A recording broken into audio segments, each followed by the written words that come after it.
हम मीनू झा उपस्थित छी जितियासँ जुड़ल ओठगनके लेल किछु जानकारी लऽ कऽ जे अपने लोकनिसँ साझा करै छी एहि वीडियोके माध्यमसँ।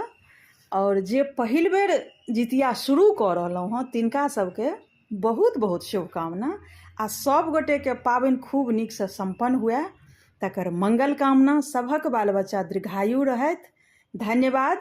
जय मिथिला, जय मैथिली। हम ई कहऽ चाहब ओठगनके लेल जे सबसँ पहिले अहूँ सब, लेकिन अहाँ सब कमेंट कऽ कऽ जरूर कहब जे हम सही कहलहुँ हँ कि गलत कहलहुँ हँ।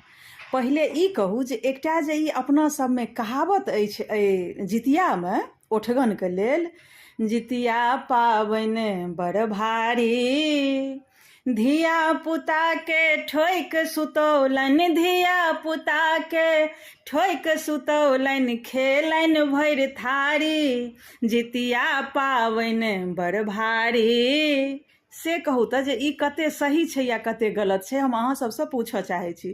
किएक तऽ हमरा हिसाबे ई पूरा सही नहि छै। एहि दुआरे जे जितियामे जे ओठगन करै जाइ छियै से तऽ सब गोटे करै छियै, पूरा परिवार मिलकऽ ओठगन करै छथिन, बाले बच्चे सब केओ ओठगन करै छथिन। तहन फेर एहिमे औरतके एतेक बदनामी किया छै से कहू तऽ जे अपने सब भरि थारी खाइ छियै जे व्रत करै छियै ताहि दुआरेसँ।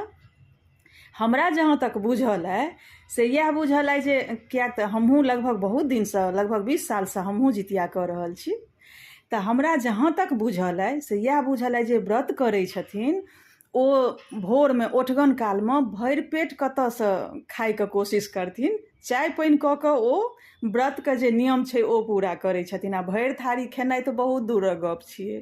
तऽ आब अहाँ सब कहू जे एहिमे कते सत्य छै ई मुहावरा जे अइ या कते गलत छै, कनि अहाँ सब कमेंट कऽ कऽ हमरा जरूर कहब।